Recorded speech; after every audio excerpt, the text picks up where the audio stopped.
திருநெல்வேலி சுத்தமல்லி அடுத்த மேல கிராமத்தைச் சேர்ந்தவர் ராமலட்சுமி, வயது 23. கங்கை கொண்டான் பகுதியில் உள்ள ஒரு நிறுவனத்தில் பணியாற்றி வந்தார். ராமலட்சுமிக்கு ராகுல், முத்துகிருஷ்ணன் என்ற 2 சகோதரர்கள் உள்ளனர். இதில் முத்துகிருஷ்ணன் நாங்குநேரி பகுதியில் உள்ள ஹோட்டலில் கேஷியராக வேலை செய்து வருகிறார். சமீப காலமாக ராமலட்சுமி அடிக்கடி செல்போனில் பேசி வந்துள்ளார். தனது அக்கா யாருடனோ பழகி வருகிறார் என முத்துகிருஷ்ணன் சந்தேகப்பட்டார்.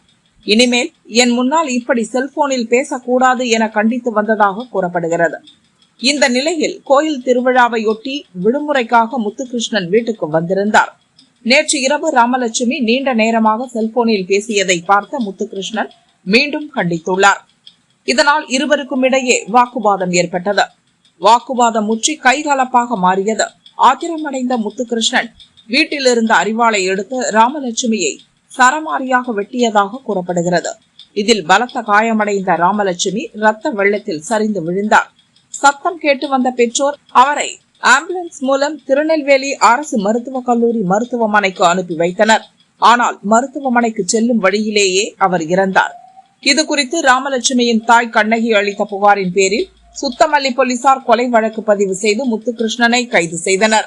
போலீசார் நடத்திய விசாரணையில் காதல் தொடர்பான பிரச்சனையால் ஏற்பட்ட ஆத்திரத்தில் அக்காவை கொன்றேன் என முத்துகிருஷ்ணன் வாக்குமூலம் அளித்துள்ளார். செல்போனில் பேசியது தொடர்பாக அக்கா தம்பி இடையே ஏற்பட்ட தகராறு கொலையில் முடிந்த சம்பவம் சுத்தமல்லியில் பரபரப்பை ஏற்படுத்தியுள்ளது.